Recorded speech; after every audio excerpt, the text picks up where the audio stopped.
ഹരേ കൃഷ്ണ. എല്ലാവർക്കും നമസ്തേ. ധരിക്കുകിൽ വേണ്ടെന്നായി തോന്നിയിടിലും ത്യജിക്കുവാൻ ഞെരുക്കമുണ്ടാക്കി തീർക്കും കല്ലു വേണമോ. വാഴകുന്നത്തിൻ്റെ പ്രസിദ്ധമായിട്ടുള്ള നീലക്കല്ല് എന്ന് പറയുന്ന കീർത്തനത്തിൽ ആ നീലക്കല്ലായിട്ടുള്ള ഗുരുവായൂരപ്പനെ അനുസ്മരിച്ചും കൊണ്ടാണ് നമ്മുടെ ചാനലിന് നീലക്കല്ല് എന്ന് പേരിട്ടത്. അപ്പോൾ ആ കീർത്തനത്തിൽ തന്നെ പ്രസിദ്ധമായിട്ടുള്ള ഒരു വരിയുണ്ട്, ധരിക്കുകിൽ വേണ്ടെന്നായി തോന്നിയിടിലും ത്യജിക്കുവാൻ ഞെരുക്കമുണ്ടാക്കി തീർക്കും കല്ലു വേണമോ എന്നാണ്. ധരിച്ചു കഴിഞ്ഞാൽ ഒരുപക്ഷെ നമുക്ക് തോന്നാം വേണ്ടിയില്ലായിരുന്നു എന്ന്. ഈ കല്ലിൻ്റെ ആ സംഗമം അല്ലെങ്കിൽ കല്ലിനോടുള്ള സംസർഗം അല്ലെങ്കിൽ ഗുരുവായൂരപ്പനെ ഭജിച്ചു തുടങ്ങിക്കഴിഞ്ഞാൽ വരുന്ന ദുഃഖങ്ങളെക്കുറിച്ച് ഓർത്തു കഴിഞ്ഞാൽ, ഗുരുവായൂരപ്പനെ ഭജിക്കണവർക്ക് ഇങ്ങനെ ഒരു കാര്യമുണ്ടെന്ന് അറിഞ്ഞു കഴിഞ്ഞാൽ വേണ്ടിയില്ലായിരുന്നു ഭഗവാനോടുള്ള ഈ ഒരു അടുപ്പം അല്ലെങ്കിൽ ആ ഭജന ഇനി നിർത്തിവെക്കാമെന്ന് വിചാരിച്ചാൽ പോലും ഒരിക്കൽ ആ ഭഗവാനോട് അടുത്തു കഴിഞ്ഞാൽ പിന്നെ ആ വിടുക എന്ന് വെച്ചാൽ അത് സാധ്യമല്ല. ധരിക്കുകിൽ വേണ്ടെന്നായി തോന്നിയിടിലും ത്യജിക്കുവാൻ ഞെരുക്കമുണ്ടാക്കി തീർക്കും കല്ലാണെന്നാണ്. ഒരിക്കൽ നമ്മൾ ഭഗവാനോട് അടുത്തു കഴിഞ്ഞാൽ പിന്നെ ആ ഭഗവാനെ ത്യജിക്കുക എന്നുള്ളത് അസാധ്യമായിട്ടുള്ള കാര്യമാണ്. അപ്പോൾ അങ്ങനെയുള്ള ഹേ ഗുരുവായൂരപ്പ, ആ ഗുരുവായൂരപ്പനെ പ്രകീർത്തിക്കാൻ, ഗുരുവായൂരപ്പനെ ആരാധിക്കാൻ, ഗുരുവായൂരപ്പൻ്റെ മുന്നിൽ പറ്റണ പോലെ ആ കഴിവനുസരിച്ച് ഭഗവാൻ തന്നെ തന്നിട്ടുള്ള കഴിവ്, ഭഗവാൻ തന്നെ തന്നിട്ടുള്ള അറിവ് ആ ഭഗവാന്റെ മുന്നിൽ സമർപ്പിക്കാൻ ശ്രമിക്കുകയാണ്. അതിന് പലതരം വിഘ്നങ്ങളും വരുന്നു. അതിൽ നിന്നൊക്കെ ആ കരകയറി പുറത്തേക്ക് വന്ന് വീണ്ടും ആ ഭഗവാനെ ആരാധിക്കാനുള്ള ശക്തിയും ഭഗവാൻ തന്നെയാണ് തരുന്നത്. നല്ല വിഷമമുണ്ടായിരുന്നു കഴിഞ്ഞ ഒരു മാസക്കാലമായിട്ട്. ഇവിടെ നീലക്കല്ലിൽ യാതൊന്നും പോസ്റ്റ് ചെയ്യാൻ സാധിച്ചിട്ടില്ല. നമ്മൾ ഭാഗവതം ആരംഭിച്ചിട്ടുണ്ടായിരുന്നു. ആരംഭിച്ച സമയത്തും നമ്മൾ ആ ഭഗവാനെ സാരഥിയായി കണ്ടുകൊണ്ടാണ് നമ്മളത് തീരുമാനിച്ചുറപ്പിച്ച് തുടങ്ങിയത്. പക്ഷേ ആ ഭഗവാന്റെ ഇച്ഛ തീരുമാനം ഇതാവും, അതിനായിട്ടില്ല, അതിന് ഉറച്ചിട്ടില്ല. അത് ഇത്തിരിയും കൂടി ഹയർ ആയിട്ടുള്ള സുപ്പീരിയർ ആയിട്ടുള്ള സംഭവമാണ് ഭാഗവതം. അതിനിപ്പോൾ തൽക്കാലം യോഗ്യതയായിട്ടില്ല എന്നാവും ഒരു പക്ഷെ ഭഗവാൻ തീരുമാനിച്ചത്. അറിയില്ല, എന്തായാലും അത് നമുക്ക് വിചാരിച്ച പോലെ സാധിച്ചില്ല. അതും ഭഗവാന്റെ ഇഷ്ടം തന്നെയാണ്. ഭഗവാൻ എന്തെങ്കിലും നന്മ കണ്ടിട്ടുണ്ടാവും, അത് കാരണമാവും അത് ആ സമയത്ത് ചെയ്യാൻ സാധിക്കാഞ്ഞത്. ഇനിയും ശ്രമിക്കാം. എന്നെങ്കിലും ഭഗവാന്റെ അനുഗ്രഹം ഉണ്ടെങ്കിൽ അത് ചെയ്യാൻ സാധിക്കുകയാണെങ്കിൽ നമുക്ക് ചെയ്യാം. അതേപോലെ തന്നെ എന്നാലും ആ സത്സംഗം എന്നുള്ളത് മുടങ്ങണ സമയത്ത് വലിയ ദുഃഖം തന്നെയാണല്ലേ. കാരണം ബുദ്ധിയുള്ള ഒരാൾ അല്ലെങ്കിൽ ഭക്തനായിട്ടുള്ള ഒരാൾ, ഭഗവാനിൽ ശ്രദ്ധ ഉറച്ചിട്ടുള്ള ഒരാൾ എന്നും ആഗ്രഹിക്കുന്നത് സത്സംഗം മാത്രം. സത്സംഗത്തിൻ്റെ മഹിമ എന്താണ്, മഹാത്മ്യം എന്താണ്? ഭാഗവതം ഉടനീളെ അതിൻ്റെ മഹാത്മ്യമാണ് നമുക്ക് കാണിച്ചു തരുന്നത്. ഭാഗവതത്തിലെ കഥകൾ അറിയുന്ന സജ്ജനങ്ങൾക്ക് അറിയുണ്ടാവും. ഭക്തന്മാർ തമ്മിൽ സംഘം ഉണ്ടാവുക, ഭക്തന്മാർ തമ്മിൽ ഭഗവാന്റെ ആ കഥകൾ അവിടെ സംസാരിക്കുക, സംവദിക്കുക, ഭഗവാന്റെ കഥകളെക്കുറിച്ച് ചർച്ച ചെയ്യുക. അതേപോലെ ഭഗവാന്റെ നാമങ്ങൾ ഒരുമിച്ചിരുന്ന് പ്രകീർത്തിക്കുക, ഭഗവാനെക്കുറിച്ചുള്ള ചിന്തകൾ പ്രേരിപ്പിക്കുക പരസ്പരം. ഇതൊക്കെ ഇതിലും മഹിമയുള്ള ഒരു കാര്യം വേറെ ഇല്ല. കാരണം നമ്മൾക്കറിയാം ഭാഗവതത്തിലെ തന്നെ കഥകൾ അനുസരിച്ച് നമ്മൾക്ക് പലതരം കഥകൾ, അജാമിളൻ്റെ കഥയായാലും ശരി, ഇനി ഭരതൻ്റെ കഥയായാലും ശരി, ഗജേന്ദ്രൻ്റെ കഥയായാലും ശരി, എല്ലായിടത്തും സൂചിപ്പിക്കുന്നുണ്ട് നമ്മൾക്ക് ഈ ശരീരത്തിൽ നിന്ന്, ദേഹത്തിൽ നിന്ന് ദേഹി വേർപെടുന്ന സമയം അഥവാ മരണം സംഭവിക്കുന്ന സമയത്ത് യാതൊരു കാര്യത്തിനെ കുറിച്ചാണോ നമ്മൾക്ക് സ്മരണ ഉണ്ടാവുന്നത്, എന്തിനെക്കുറിച്ചാണോ നമ്മൾ ചിന്തിക്കുന്നത്, അതുമായി ബന്ധപ്പെട്ടിട്ടുള്ളതാണ് നമുക്ക് അടുത്ത ജന്മം ഉണ്ടാവുന്നത്. എന്നാൽ അതേസമയം നമ്മൾക്ക് ഭഗവാനെക്കുറിച്ചുള്ള സ്മരണയാണ് ഉണ്ടാവുന്നത് എന്നുണ്ടെങ്കിൽ നമ്മൾക്ക് ഈ ജനന മരണ ചങ്ങലയിൽ നിന്ന്, കർമ്മചങ്ങലയിൽ നിന്ന് രക്ഷപ്പെടാൻ സാധിക്കണു. ആ ഭഗവാന്റെ അടുത്തേക്ക് മോക്ഷപ്രാപ്തിക്ക് നമുക്ക് സാധിക്കണു, ഭഗവത് സ്മരണയാണ് ഉണ്ടാവണമെന്നുണ്ടെങ്കിൽ. അപ്പോൾ ഒരു വസ്തുത, നമ്മൾക്ക് മോക്ഷം സാധിക്കണം എന്നുണ്ടെങ്കിൽ ആ മരണം സംഭവിക്കുന്ന സമയത്ത് ഭഗവത് സ്മരണ ഉണ്ടാവണം. അതൊരു വസ്തുത. വേറൊരു വസ്തുത എന്താണ്, നമുക്ക് ഏത് സമയവും മരണം സംഭവിക്കാം അല്ലേ. ഇപ്പോൾ എനിക്ക് മരിക്കാനുള്ള പ്രായമായിട്ടില്ല, അല്ലെങ്കിൽ ദേഹം ക്ഷയിച്ചാൽ മാത്രമേ ദേഹം നശിക്കുള്ളൂ, അങ്ങനെ നിർബന്ധമൊന്നുമില്ല. പൂർണ്ണ ആരോഗ്യവാനായിട്ടുള്ളൊരു വ്യക്തി പെട്ടെന്ന് അങ്ങോട്ട് മരിച്ചു വീഴണു, അല്ലെങ്കിൽ എന്തെങ്കിലും അപകടം സംഭവിച്ചിട്ട് പല തരത്തിൽ നമ്മൾക്കിപ്പോൾ ചുറ്റും നമുക്ക് വാർത്തകൾ പലതും നമ്മൾ കേൾക്കാറുണ്ടല്ലേ, കാണാറുണ്ട്.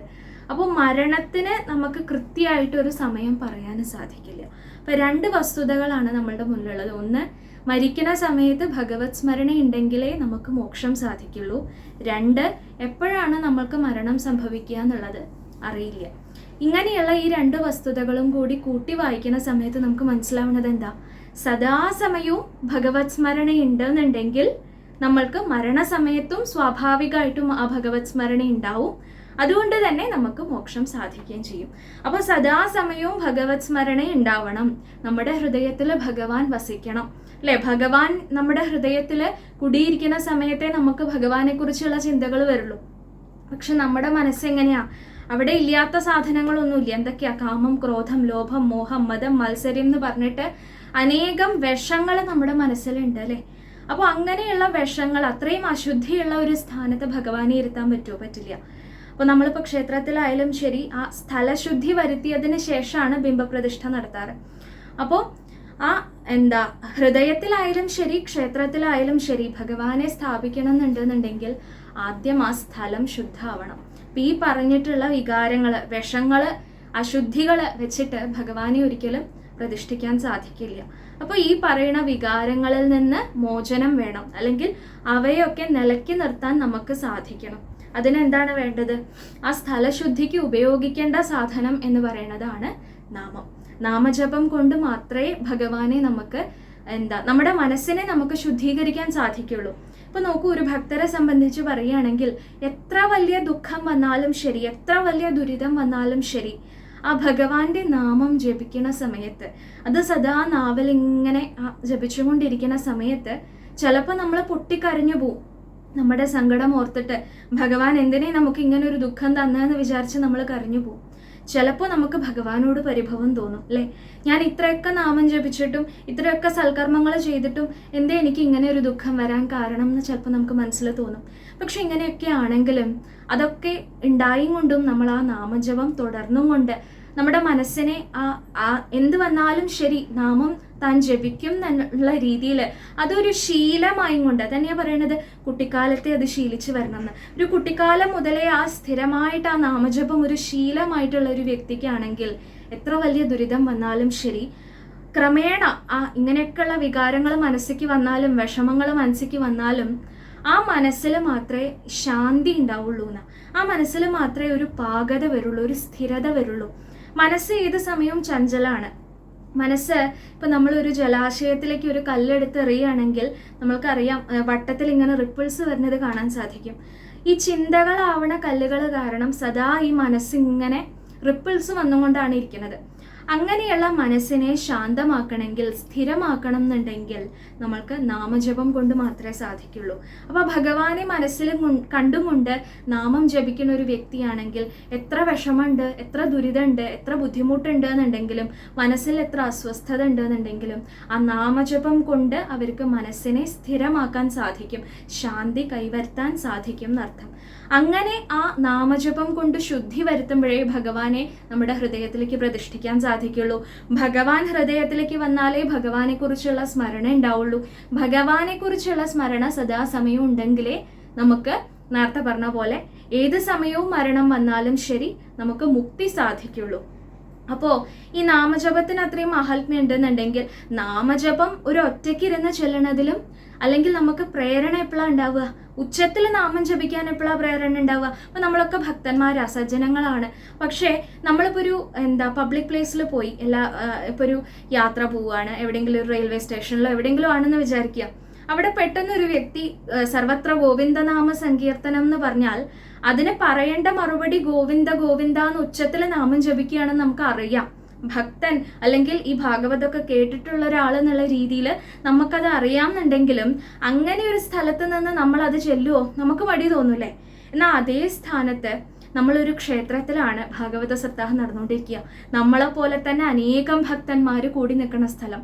അവിടെ നിന്ന് ആ ആചാര്യൻ അങ്ങനെ പറയുന്ന സമയത്ത് എല്ലാവരും ഉച്ചത്തിൽ പറയുന്നുണ്ട് ഗോവിന്ദ ഗോവിന്ദ എന്ന്. അതിൻ്റെ കൂടെ നമ്മളും ഉച്ചത്തിൽ ജപിക്കണം. അപ്പോൾ എന്തുകൊണ്ടും എന്തൊരു കർമ്മം ചെയ്യാനും, അപ്പോൾ നാമജപം എന്ന് മാത്രമല്ല, ഏതൊരു കർമ്മം ചെയ്യണ സമയത്തും ഒരാളുടെ കൂടെ അല്ലെങ്കിൽ ഒരു 4-5 പേര് കൂടി നിന്ന് ചെയ്യണ സമയത്ത് ആ കർമ്മം ചെയ്യാനുള്ള ഉത്സാഹവും അത് ചെയ്യാനുള്ള നമ്മളുടെ ആ ഒരു മനസാന്നിധ്യവും ഒക്കെ വർദ്ധിക്കുകയാണ് ചെയ്യണത്. അപ്പോൾ അതാണ് ആ സത്സംഗത്തിൻ്റെ മഹാത്മ്യം പറയുന്നത്.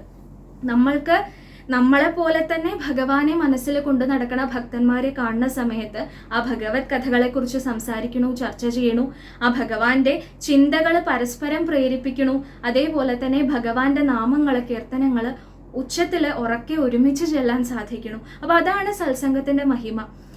ഈ പറഞ്ഞു വന്നതെല്ലാം എന്ത് പറയാനാ വന്നതെന്ന് വെച്ചാൽ ആ സത്സംഗത്തിൻ്റെ മഹാത്മ്യം പറയാൻ വേണ്ടിയിട്ടാണ്. അപ്പം അങ്ങനെയുള്ള സത്സംഗം ഏതൊരു ഭക്തനും ആഗ്രഹിക്കുകയേ ചെയ്യുള്ളൂ. അപ്പം അത് നിർത്തിവെക്കേണ്ടി വന്നതിൽ വളരെയധികം വിഷമമുണ്ട്. കുറച്ചു കാലത്തിന് അത് നിർത്തിവെക്കേണ്ടി വന്നതിൽ. എന്തായാലും ഇനി അങ്ങോട്ടെങ്കിലും ആ ഭഗവാന്റെ കാരുണ്യം നമ്മുടെ കൂടെ ഉണ്ടാവട്ടെ. മുടങ്ങാതെ എന്നും ആ ഭഗവാന്റെ കാൽക്കൽ സമർപ്പിക്കാൻ സാധിക്കട്ടെ. അപ്പോൾ നമുക്കിന്ന് നാരായണീയത്തിലെ ആ 50ാമത്തെ ദശകം നമുക്ക് ഭഗവാന്റെ കാൽക്കൽ സമർപ്പിക്കാൻ ശ്രമിക്കാം. ഈ ദശകത്തിൽ നമ്മൾ പ്രതിപാദിക്കുന്നത് വത്സാസുരൻ്റെയും ബകാസുരൻ്റെയും വധം എന്നുള്ള കഥകളാണ്. അപ്പോൾ എല്ലാവരുടെയും അനുഗ്രഹം പ്രാർത്ഥിച്ചുകൊണ്ട് ആരംഭിക്കുകയാണ്. ഹരേ.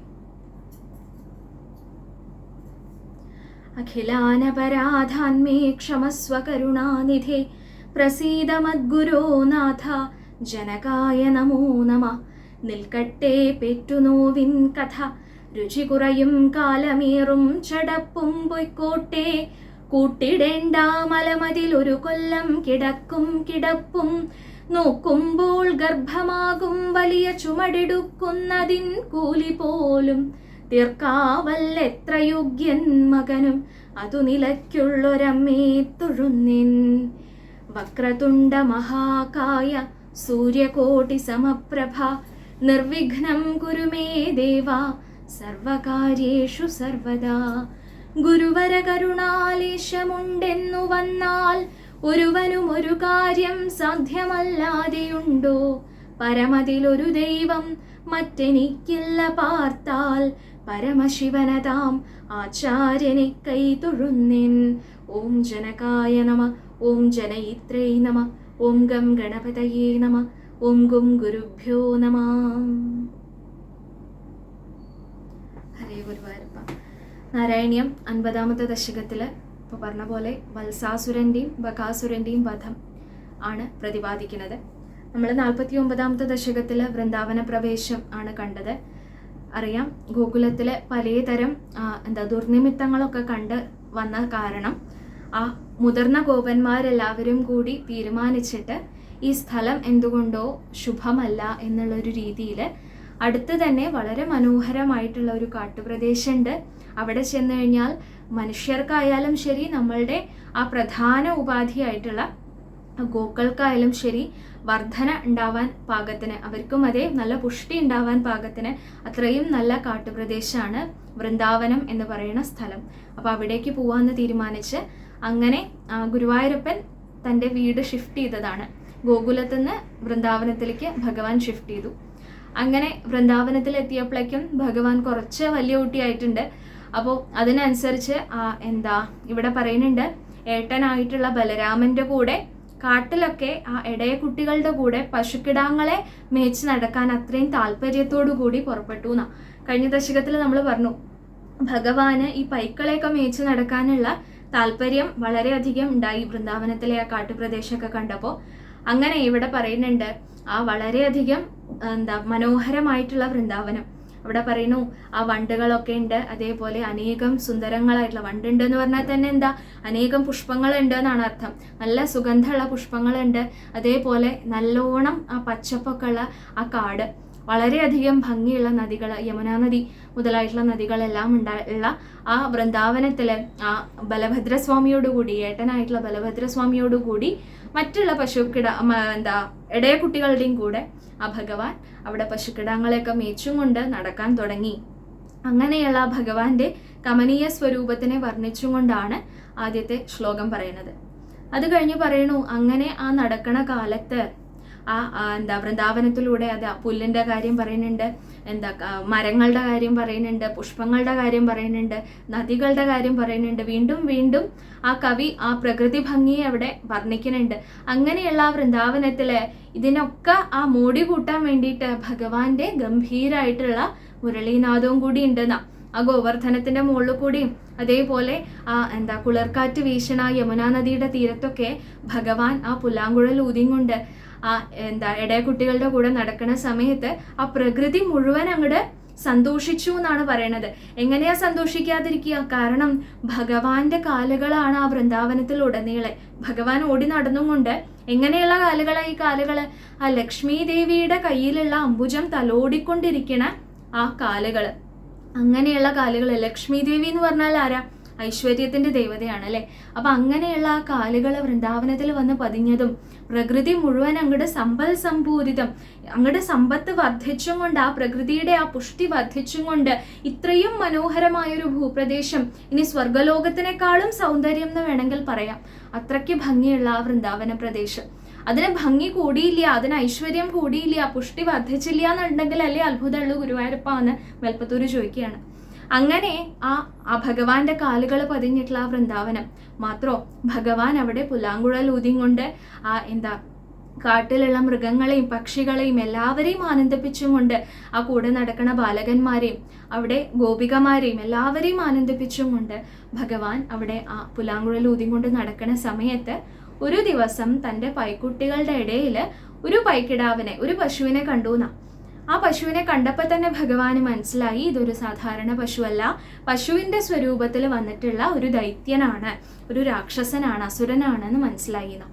അങ്ങനെ വത്സാസുരൻ, വത്സം എന്ന് പറഞ്ഞാൽ പശു, ആ വത്സത്തിന്റെ രൂപത്തിൽ വന്നിട്ടുള്ള അസുരൻ വത്സാസുരനെ കണ്ടപ്പോ എന്താണ് ചില ഭാവവ്യത്യാസങ്ങളൊക്കെ ഉണ്ടെന്നാ. സാധാരണ ഈ പൈക്കിടാങ്ങളെ മേയ്ക്കാറുണ്ട്, ആ പൈക്കിടാങ്ങളുടെ സ്വരൂപവും ഭാവവും കാര്യങ്ങളൊക്കെ ഭഗവാന് നന്നായിട്ട് അറിയാം, ഭഗവാൻ മേയ്ക്കുന്നതല്ലേ.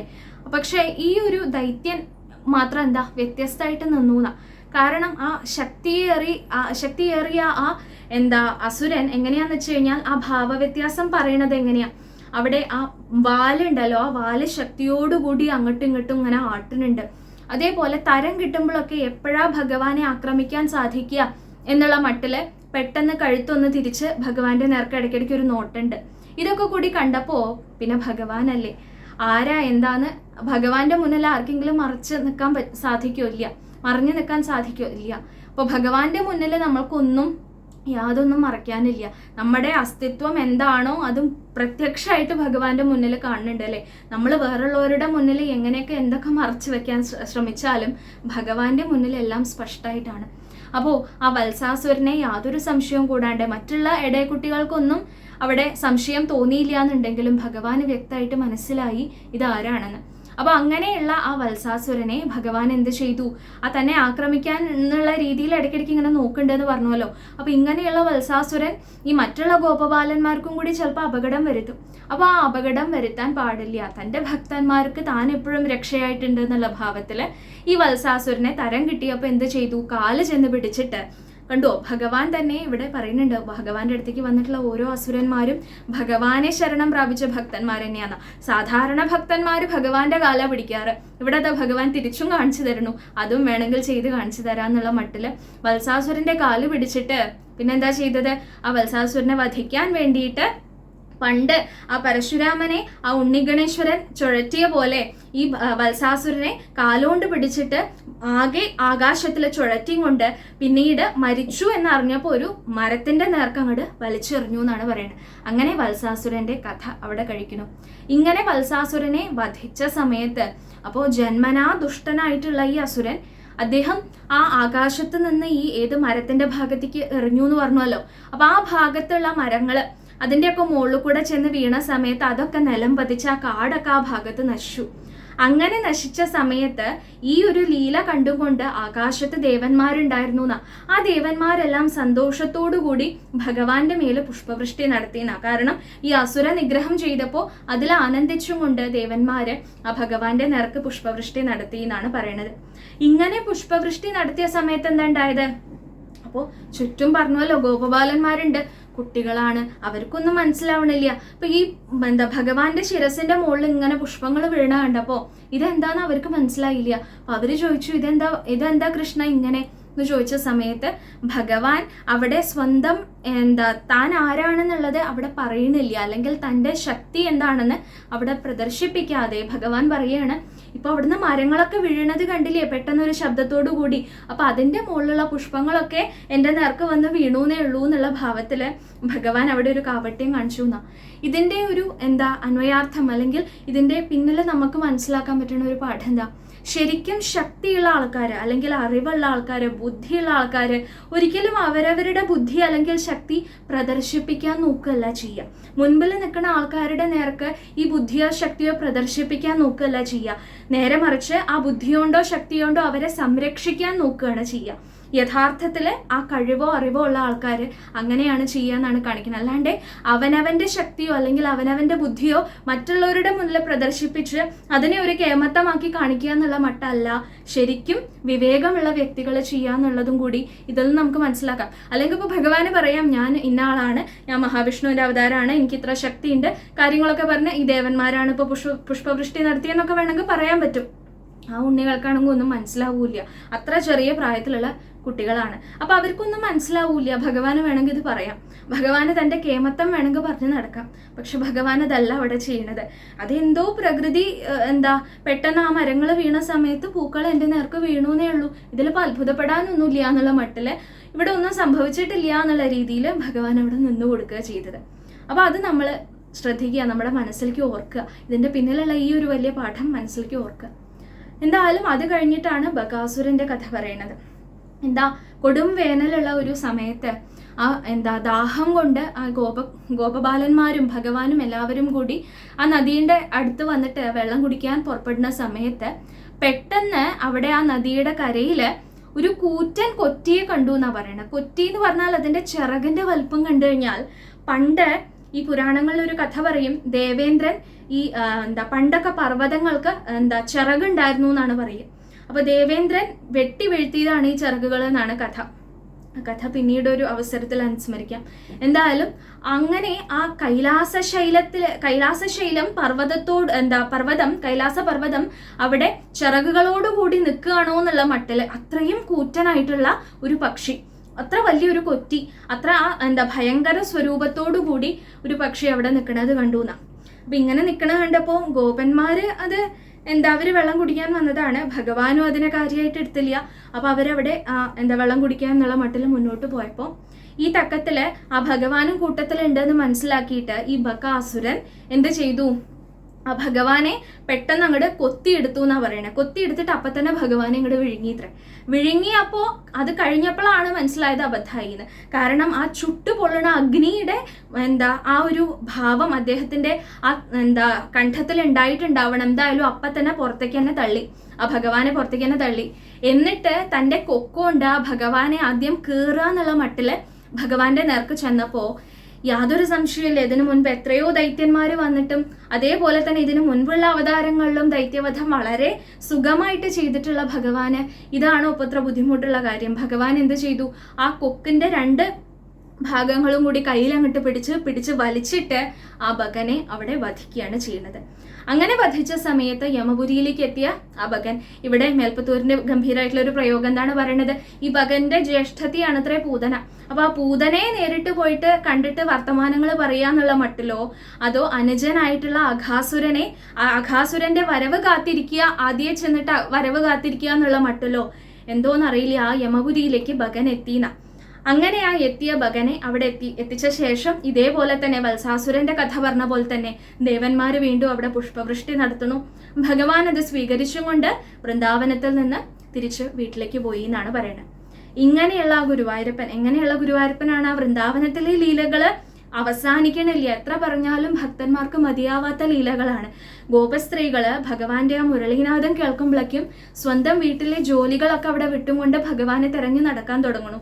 അങ്ങനെയുള്ള ആ ഭഗവാൻ അതേപോലെ അമ്മയ്ക്കും അച്ഛനും മറ്റുള്ള മുതിർന്ന ഗോപന്മാർക്കും എല്ലാവർക്കും അതേ ആനന്ദം നൽകിക്കൊണ്ട് എങ്ങനെയാ വൃന്ദാവനത്തിലെ ആ ഗോപസ്ത്രീകൾക്കും ഗോപന്മാർക്കും ആയിരുന്നു ആനന്ദം നൽകിയിരുന്നത് വെച്ചാൽ, അതേപോലെ തന്നെ ഇവിടെ ഗുരുഭവനപുരിയില് അവിടെ തന്നെ കാണാൻ വരുന്ന ഭക്തന്മാർക്ക് എല്ലാവർക്കും ആനന്ദം നൽകിക്കൊണ്ട് വിലസന ഹേ ഗുരുവായൂരപ്പ, അടിയന്റെ രോഗങ്ങൾ മാറ്റിത്തരണേ എന്ന് പ്രാർത്ഥിച്ചും കൊണ്ടാണ് മേൽപ്പത്തൂര് ഈ ദശകം സമർപ്പിക്കുന്നത്.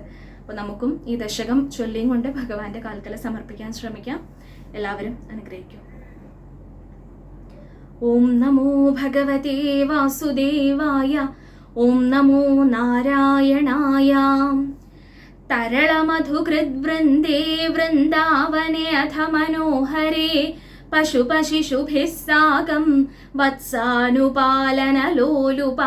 ഹലധര സഖോ ദേവ ശ്രീമൻ വിചേരിത ധാരയൻ ഗവലമുരളീവേത്രം നേത്രാഭിരാമതനുദ്യുതി വിഹിത ജഗതീരക്ഷം ലക്ഷ്മീകരാംബുജലാളിതം ദദതി ചരണദ്വന്ദ്വം വൃന്ദാവനേ ത്വയി പാവനേ കിമിഹ ന ബഭൗ സമ്പത് സംപൂരിതം തരുവല്ലരീ സലിലധരണീ ഗോത്രക്ഷേത്രാദികം കമലാപതേ വിലസദുലപേ കാന്താരാന്തേ സമീരണശീതളേ വിപുലയമുനാതീരേ ഗോവർദ്ധനാചലമൂർധസു ലളിതമുരളീനാദഃ സഞ്ചാരയൻ ഖലു വാത്സകം ക്വചന ദിവസേ ദൈത്യം വത്സാകൃതിം ത്വമുദൈക്ഷഥാ രഭസവിചലത്പുച്ഛം വിച്ഛായതോസ്യ വിലോകയൻ കിമപി വലിതസ്കന്ധം രന്ധ്രപ്രതീക്ഷമുദീക്ഷിതം തമഥ ചരണേ ബിഭ്രദ്വിഭ്രാമയൻ മുഹുരുച്ചകൈ കുഹജന മഹാവൃക്ഷേ ചിക്ഷേപിത ക്ഷതജീവിതം നിപതതി മഹാദൈത്ये ജാത്യാ ദുരാത്മനി തൽക്ഷണേ നിപതി ജനവക്ഷുണ്ണക്ഷോണീരുഹ ക്ഷതകാനനെ ദിവി പരിമിളദ്വൃന്ദാവൃന്ദാരകാ കുസുമോത്കരൈ ശിരസി ഭവതോ ഹർഷാദ് വർഷന്തി നാമ തദാ ഹരേ സുരഭിലതമാമൂർധന്യൂർധ്വം കുതഃ കുസുമാവലീ നിപതതി തവേത്യുക്തോ ബാലൈः സഹേലമുദൈരയ ഝടിതി ധനുജക്ഷേപേണൂർധ്വം ഗതസ്തരുമണ്ഡലാത് കുസുമതികരസ്സോയം നൂനം സമേതി ശനൈരിതി ക്വചന ദിവസേ ഭൂയോ ഭൂയസ്തരേ പരുഷാതപേ തപനതനയാ പാഥഃ പാതും ഗതാ ഭവദാദയ ചലിതഗരുതം പ്രേക്ഷാമാസുർബകം ഖലു വിസ്മൃതം ക്ഷിതിധരഗരുച്ഛേദേ കൈലാസശൈലമിവാപരം പിബതി സലിലം ഗോപവ്രാതേ ഭവന്തമുദീക്ഷിത സകില നിഖിലന്നഗ്നിപ്രഖ്യം പുനർദ്രുതമുദ്വമൻ ദലയിതുമഗാത്രോട്യാ കോട്യാ തദാശു ഭവാൻ വിഭോ ഖലജനഭിദാ ചുഞ്ജുഷഞ്ജു പ്രഗൃഹ്യ ദദാരതം സപദി സഹജം സന്ദ്രഷ്ടും വാമൃതാം ഖലു പൂതനാം അനുജമഘമപ്യഗ്രേ ഗത്വാ പ്രതീക്ഷിതുമേവ വാൻ ശമനനിലയം യാതേ തസ്മിൻ ബകേ സുമനോ ഗണേ കിരതി സുമനോ വൃന്ദം വൃന്ദാവനാത് ഗൃഹമയ്യഥാ ലളിതമുരളീനാദം ദൂരാന്നിശമ്യ വധൂജനൈ ത്വരിതമുപഗമ്യാരാധാരൂഢമോദമുദീക്ഷിത ജനിത ജനനീ നന്ദാനന്ദ സമീരണ മന്ദിര പ്രഥിത വസതേ ശൗരേ ദൂരീകുരുഷ്വ മമാമയാൻ. ഗുരുവായൂരപ്പ ശരണം.